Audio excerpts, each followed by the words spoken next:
Alors, nous abordons maintenant le deuxième dossier de la conférence de gynécologie D3. Donc, elle était intitulée « Une patiente vient vous voir pour un frottis ascus ». Alors, donc c'est une patiente de 46 ans qui vient vous montrer les résultats de son frottis cervico-vaginal que vous lui aviez prescrit il y a un mois en dépistage, et donc le compte-rendu répond ascus. Question 1, quelle est la signification de ascus? Quelle en est la fréquence? Alors, ascus, ça veut dire atypie de cellules malpighiennes de signification indéterminée. Ça correspond à 8% des frottis. Alors, qu'est-ce que l'ascus exactement?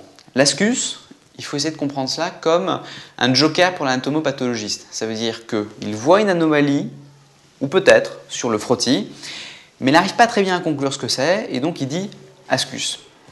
Alors, je vous ai reporté ici sur le tableau tout ce que pouvait vous répondre un anatomopathologiste quand vous lui demandez d'interpréter un frottis cervico-vaginal. Ce que je vous ai mis là, c'est la classification de Bethesda 2005, que vous allez logiquement revoir assez souvent. Ça, c'est le col de l'utérus, que vous voyez quand vous faites un examen gynécologique avec un spéculum. Vous voyez à ce niveau-là la jonction entre l'épithélium pavimenteux et l'épithélium glandulaire au niveau de l'exocole. Je vous ai représenté ici sur une coupe ce que c'est. Ici, on voit l'épithélium pavimenteux, stratifié, l'épithélium malpighien, et ici, l'épithélium glandulaire. Là, c'est la jonction qu'il y a au niveau du col de l'exocole. On sait que quand il y a des dysplasies, les dysplasies apparaissent au niveau de cette zone de jonction. C'est pour ça qu'il est primordial de faire le frottis à ce niveau-là pour détecter les cellules anormales dysplasiques. L'anatomopathologie, ce qu'il va voir, lui, il va vous voir plutôt des anomalies de cellules malpighiennes, qui ressemblent à ça, ou des anomalies glandulaires, et en fonction, il va classer. Pour les anomalies glandulaires, il va vous dire, sur les cellules que je vois sur votre frottis, je vais voir des anomalies glandulaires, plutôt endométriales, donc des anomalies qui viennent plutôt de l'endomètre, ou endocervicales, qui viennent plutôt du canal endocervical. Ça, il vous le marquera. Ou alors, je peux voir un adénocarcinome, dans ce cas-là, on sait que c'est un cancer, le problème est réglé. Ou il peut vous dire, et qu'est-ce qu'il doit vous dire quand ça va bien, cellules glandulaires visualisées normales. Et sur tout frottis cervico-vaginal, quand il est normal, pour voir la qualité du frottis, regardez bien si dans son compte-rendu, l'anapathe a marqué cellules glandulaires visualisées normales. Parce que si jamais il n'a pas visualisé de cellules glandulaires, ça veut dire que le frottis a été mal fait et que donc il n'est pas interprétable. Même si jamais lui, dans sa conclusion, vous marque que le frottis est normal. Donc ça, c'est vraiment très important quand vous voyez le compte-rendu de l'anapathe. Après, il peut voir des anomalies de cellules malpighiennes à ce niveau-là. Et donc là, il va les classer en plusieurs sortes. Ascus, ASCACH, LIEBG, LIEHG, carcinome ou normal. Alors qu'est-ce que ça veut dire tout ce charabia? Ascus, ça veut dire Atypical Squamous Cell Undeterminated Signification. Ça veut dire atypie cellulaire de signification indéterminée au niveau de l'épithélium malpighien. Et donc, c'est ce que je vous ai dit, c'est l'anapathe n'arrive pas à conclure. Et donc là, il dit ascus. Ça doit prendre à peu près 8% des frottis, puisque c'est un joker. Donc si jamais il y a un anapathe, on se rend compte qu'il répond ascus pour 100% des patientes, ça veut dire qu'il ne sait pas interpréter ses frottis, qu'il dépasse largement le taux autorisé, qui est à peu près 8%, et que donc il ne fait pas bien les examens. 8%, c'est ce qu'il faut à peu près avoir. On sait que quand on a un frottis ascus, on sait que dans 70% des cas, en fait, il n'y a pas de lésion, tout est normal. Voilà, on le sait. Donc il faut rassurer les patientes. Ça peut prédire une néoplasie intracervicale de type 1 dans 20% des cas, ou une néoplasie intracervicale de type 2 ou 3 dans 10% des cas. Mais ça, vous ne pouvez pas encore le dire. Hein. La notion des CIN, néoplasie intracervicale, vous ne la verrez que sur un examen histologique, ça veut dire sur tissu, quand vous ferez des biopsies. Alors là, vous faites juste un frottis, ça veut dire que vous avez une analyse de cellules isolées éparpillées, c'est donc une analyse cytologique. Donc, ascus. vous pouvez avoir ASCASH. Ça veut dire Atypical Squamous Cell High, HC High. Ça veut dire ce sont des atypies cellulaires au niveau de l'épithèle malpigien, mais qui ne permet pas d'éliminer une lésion de haut grade. Et on sait que le ASCASH est associé dans 40% des 3, si jamais vous faites une biopsie, à un CIN3. Donc c'est déjà un petit peu plus important. LIEBG, ça veut dire lésion intraépithéliale de bas grade. Ça veut dire que sur l'aspect des cellules qu'il voit sur son frottis, il conclut à l'IEBG. Et vous savez, je vous le dis, que quand un anatomopathologiste conclut à ça, il faut savoir que dans 15% des cas, si jamais on fait des biopsies, eh bien en fait c'est normal. Dans 65% des cas, ce sera associé à un CIN1 que vous dépisterez à la biopsie. Et dans 20% des cas, un CIN2, CIN3. Et enfin, vous avez le LIEHG, c'est la lésion intraépithéliale de haut grade. Et on sait que dans ces cas-là, c'est associé dans 80% des cas un CIN3. Et puis après, il peut vous répondre cancer. Donc, j'insiste là-dessus, je pense que c'est vraiment très important d'avoir cette classification en tête et de savoir ce que ça représente pour pouvoir après proposer la prise en charge adéquate pour la suite des investigations. L'ASCUS, j'insiste, l'ASCUS, dans 70% des cas, c'est normal. Donc dans 70% des patients qui viennent et vous montrent le résultat ASCUS, vous savez qu'en fait, elles n'ont rien. Et là, c'est important pour la suite. Donc on va passer à la deuxième question, et puis on reprendra la classification, et on comprendra tout ce qu'il en déroule. Donc, question 2. Quel est le pourcentage d'ASCUS lié à HPV, Human Papillomavirus, et quelle est la proportion de CIN2-3 dans cette association? Alors, il fallait répondre 40% d'HPV oncogène, 80% de CIN2, CIN3. Pourquoi? Qu'est-ce que ça veut dire? Sur ce que je vous ai montré, je vous ai dit que quand il y avait un frottis ASCUS, dans 70% des cas, la patiente n'avait rien. Mais, si jamais on fait un typage HPV, ça veut dire que si jamais on demande au labo à qui vous envoyez le frottis, si jamais vous l'avez fait en phase liquide, de rechercher des HPV oncogènes.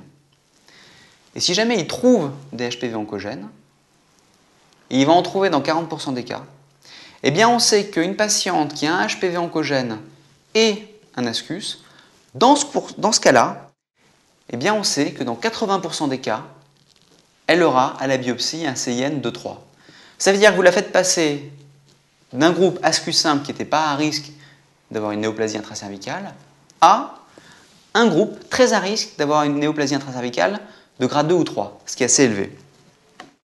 Donc, c'est pour ça que vous verrez que quand une patiente a un ASCUS, une des prises en charge possibles pour essayer d'approfondir un petit peu ces résultats, c'est de prescrire un typage HPV. Mais ça, je vous répondrai, c'est la question suivante. Question 3. Quelles sont donc les 3 conduites à tenir possibles pour Madame R, enfin plutôt pour le médecin qui va la prendre en charge? Alors, les 3 possibilités. Je l'ai dit, la patiente a un ASCUS.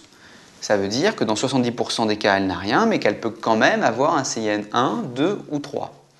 Donc si jamais la patiente est très angoissée, ou si jamais la patiente, vous savez qu'elle a une mauvaise compliance, que vous risquez de ne pas la revoir, dans ce cas-là, vous lui proposez d'emblée de faire une colposcopie.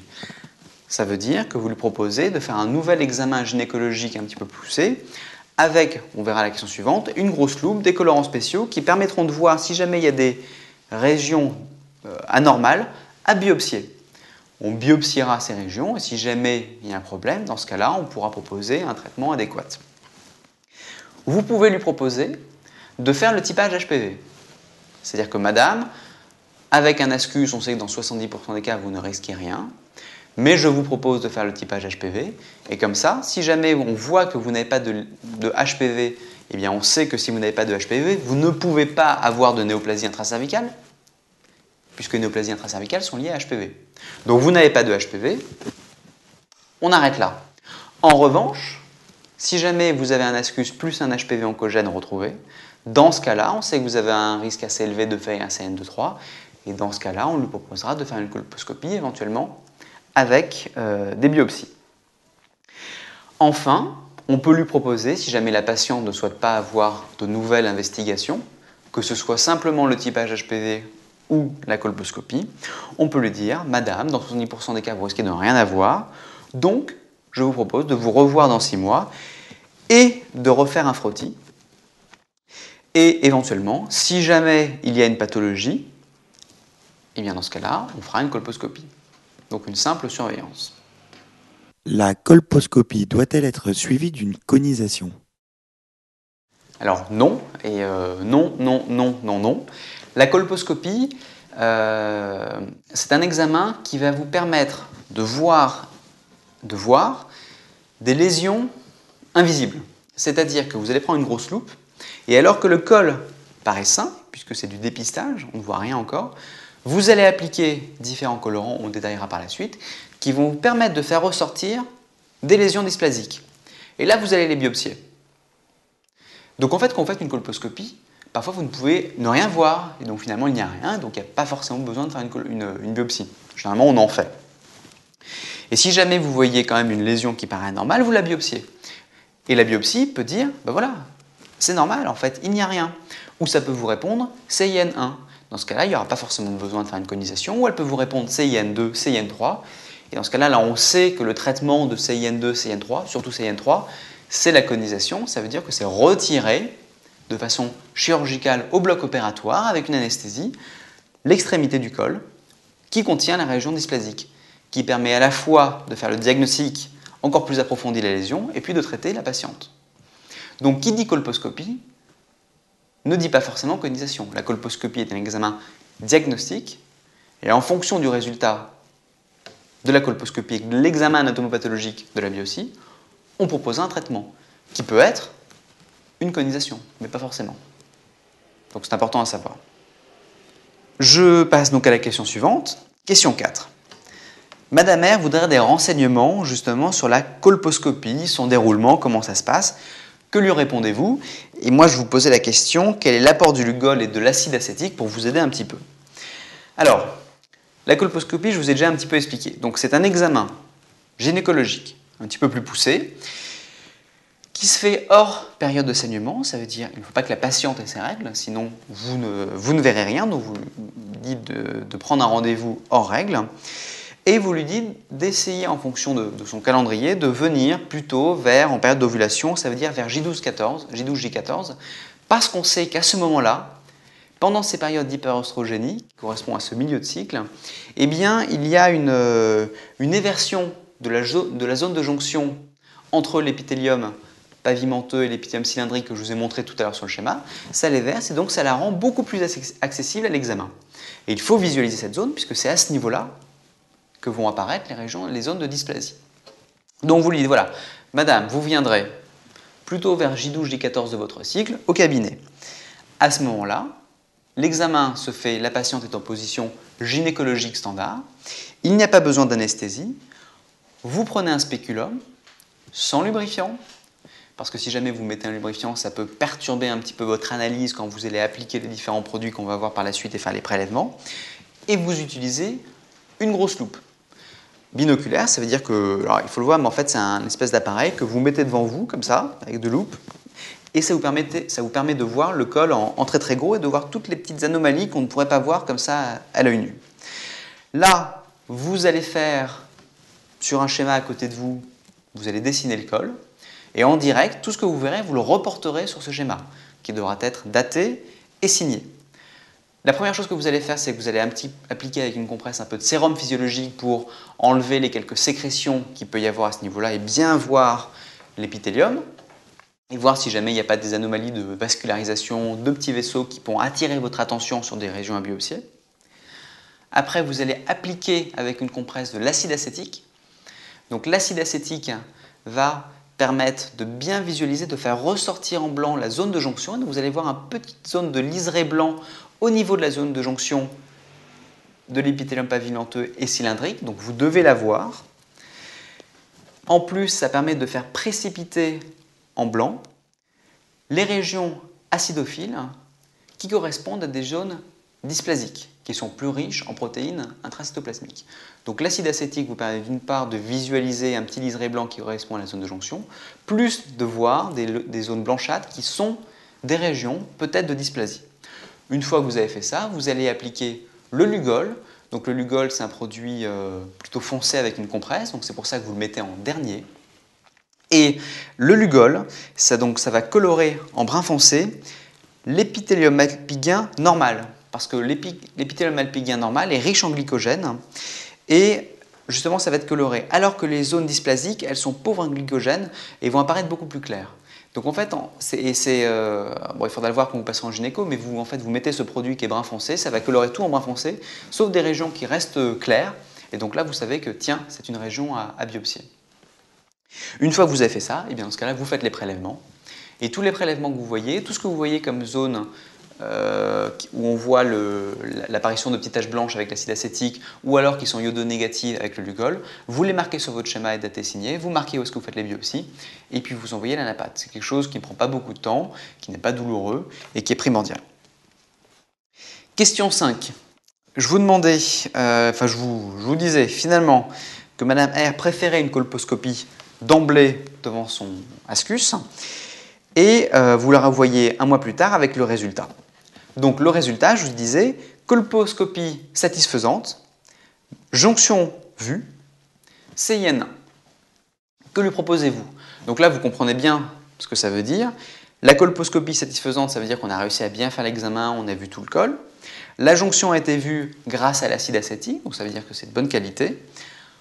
On a fait une biopsie sur quelque chose qui paraissait un petit peu suspect, et ça nous répond CIN1, néoplasie intracervicale, donc c'est un diagnostic histologique de type 1. Donc là, il y a des recommandations qui ont été mises par l'HAS. On sait que les lésions de CIN1 évoluent dans la plupart des cas de façon favorable et vont disparaître, puisque ce sont des lésions qui sont liées au virus HPV. Le corps de la patiente va réagir et va éliminer. Donc, on propose à la patiente, surtout on la rassurer, et on lui propose un frottis et ou un test HPV à 12 mois, c'est-à-dire dans un an, puis à 24 mois, c'est-à-dire un an plus tard. Et si jamais tout est rentré dans l'ordre, ce qui sera le plus probable, on lui proposera un suivi normal si jamais tout est négatif. Si jamais on contrôle de nouveau une anomalie 2 fois à contrôler, donc à 6 mois d'intervalle, on lui proposera de nouveau une colposcopie. Mais surtout, et ça c'est très important, ce qu'il faut comprendre que si jamais la patiente a une néoplasie intracervicale de type 1, il faut vraiment lui dire que dans la plupart des cas, ça va évoluer favorablement. Et donc, un simple suivi est nécessaire. Et ça, c'est vraiment très important. La question 6 était: votre attitude aurait-elle été la même si la jonction n'avait pas été bien vue? Eh bien, oui. Et alors ça, je vous renvoie aux recommandations de l'HAS, car quand on a un frottis ascus, et que l'on est amené devant le frottis ascus à faire une colposcopie, et quand à la biopsie, on a CIN1, même si jamais la jonction n'est pas bien vue, la prise en charge de simple surveillance, comme je vous ai dit, est la même. Oui, mais quelle est alors la conduite à tenir après une colposcopie sans jonction visualisée dans le cadre d'un ascus?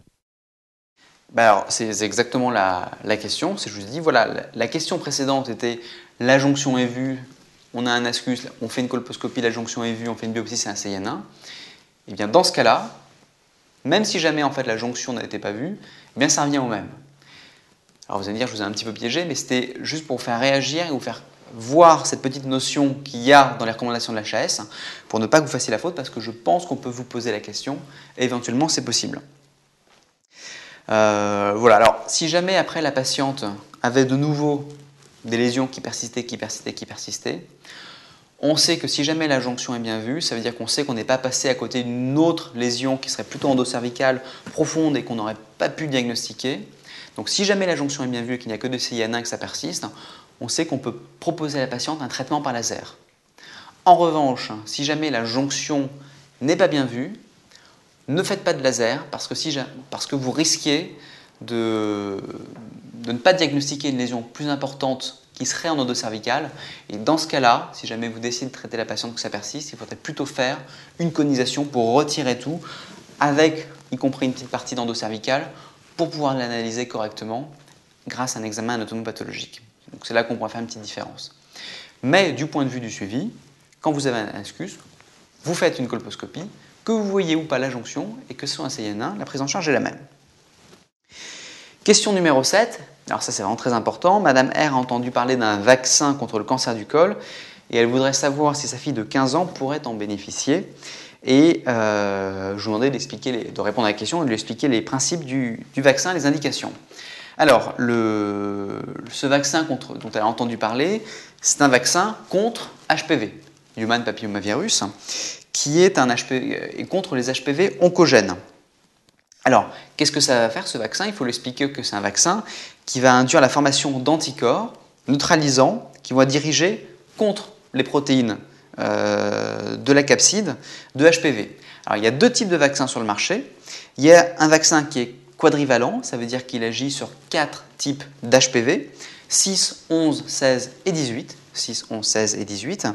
Ça s'appelle le Gardasil. C'est 3 injections, M0, M2, M6. Et il y a le bivalent. Le bivalent, ça veut dire que lui est actif uniquement sur les HPV oncogènes 16 et 18. Il s'appelle Cervarix. Lui aussi, c'est 3 injections, mais qui sont à M0, M1 et M6. Les indications sont, selon les recommandations, et c'est le discours que vous devez tenir en tant que médecin, et aussi ce que vous devez accessoirement marquer sur votre copie à l'examen classé national, il est recommandé pour toutes les jeunes filles de 14 ans, et en rattrapage, vous pouvez le faire jusqu'à 24 ans à toutes les patientes dans la première année qui suit le premier rapport sexuel. Si jamais vous le faites plus d'1 an après le premier rapport sexuel, on sait qu'il ne sera pas efficace parce qu'on sait, par des études qui ont été faites sur des patients entre 15 et 20 ans, que la quasi-totalité, 80% des jeunes filles qui ont des rapports sexuels non protégés vont être en contact avec le HPV. La plupart d'entre elles vont l'éliminer, comme on élimine un rhume, voilà. Donc la plupart d'entre elles vont être en contact avec le HPV, et une minorité ne va pas réussir à s'en débarrasser, et donc va développer des lésions, des néoplasies intracervicales, éventuellement des cancers longtemps après. Donc ça veut dire qu'en fait, le vaccin sert à prévenir l'apparition, enfin l'ancrage de l'HPV, ces jeunes filles qui n'arriveront pas à le rejeter. Donc c'est pour ça qu'il faut absolument vacciner les jeunes filles avant qu'elles aient les premiers rapports sexuels, ou alors en rattrapage, vraiment dans l'année qui suit le premier rapport sexuel, mais pas au-delà. Et ça, c'est vraiment très important, et c'est jusqu'à 23 ans. Probablement, ça va être étendu au-delà, parce que pourquoi 23 ans et finalement pas plus tard. Mais pour l'instant, les recommandations, c'est ça, de 15 à 23 ans qui n'ont pas eu de rapport sexuel, ou au plus tard, l'année suivant le premier rapport sexuel. Question numéro 8, elle vous demande aussi à partir de quand sa fille devra venir vous voir pour faire des frottis et quelle en sera la fréquence. Et bien là, vous lui répondez, ce sont les recommandations de l'HAS, c'est l'intention de ce que je vais vous dire parce qu'il y a plein de bêtises qui traînent. Les recommandations sont de faire un frottis à une patiente déjà qui a eu un rapport sexuel, parce que ça ne sert à rien de faire un frottis à une patiente qui n'a jamais eu de rapport sexuel, puisqu'on sait que le frottis sert à dépister les lésions qui sont dues à HPV. Donc, le premier frottis, pour toute patiente, quel que soit l'âge du premier rapport avant, c'est à partir de 25 ans, puis un frottis 1 an plus tard. Et si jamais c'est normal, vous les faites tous les 3 ans, si jamais c'est négatif. Ça ne sert à rien de les faire plus tôt. Alors, on pourrait se poser la question pour une patiente qui a eu des partenaires sexuels multiples, de façon très précoce, à partir de 12 ans. Alors oui, en effet, vous pourrez commencer à faire un frottis de façon plus précoce. Mais les recommandations, d'une façon générale, en France, où l'âge du premier rapport sexuel est d'environ de 16 ans et quelques mois, c'est 25 ans, puis 1 an plus tard, et si jamais c'est normal, vous en ferez tous les 3 ans. Ça ne sert à rien d'en faire plus, ça ne sert à rien de faire des frottis tous les ans, ça ne sert à rien d'en faire tous les 2 ans. C'est tous les 3 ans, puisque que vous fassiez à 1 an, 2 ans ou tous les 3 ans, vous allez dépister le même taux de lésions anormales. Alors qu'en les faisant plus souvent, vous induisez une augmentation du coût de la santé, vous stressez les patientes si jamais vous dépistez des lésions, vous dépistez peut-être en plus des lésions, des ascus où finalement tout va bien, qui vont entraîner des examens inutiles, donc ça ne sert à rien. Donc c'est tous les 3 ans. Y a-t-il une indication à poursuivre la surveillance par frottis malgré la vaccination HPV ?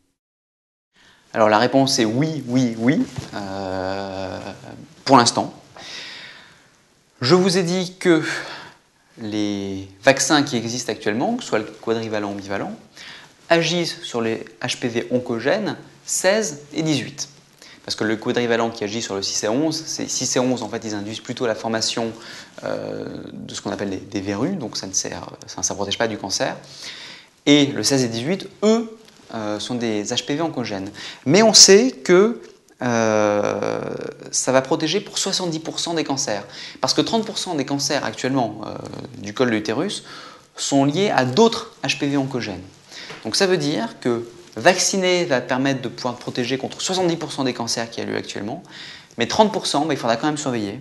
Et à l'heure actuelle, les recommandations pour les jeunes filles qui ont été vaccinées, c'est de faire le premier FOTI à 25 ans, tout de même, 1 an plus tard, plutôt les 3 ans.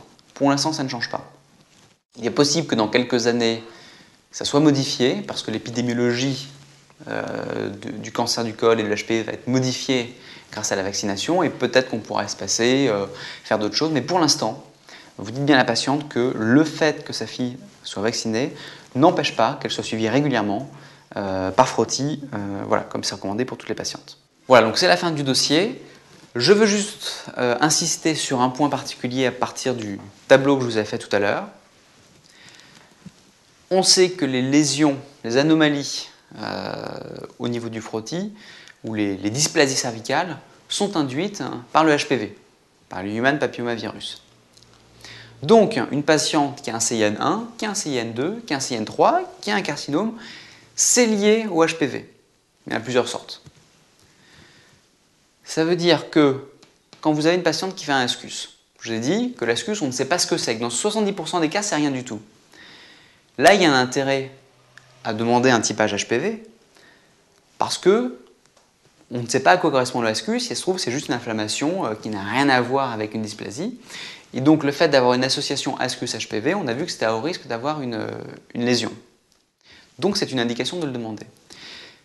Mais là, c'est très important ce que je veux dire. Si jamais vous avez une patiente qui a un ASCASH, LIEBG, LUAG ou un carcinome, ça ne sert à rien de demander un typage HPV puisque l'on sait qu'elle a un typage HPV.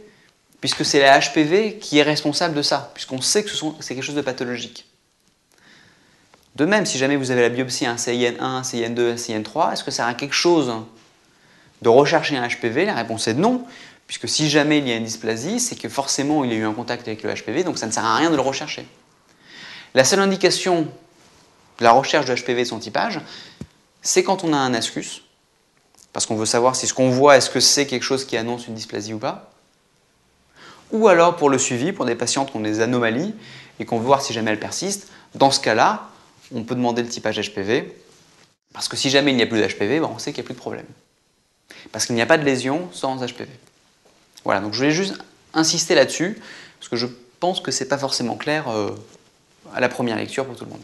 Voilà, donc là c'est vraiment la fin du dossier.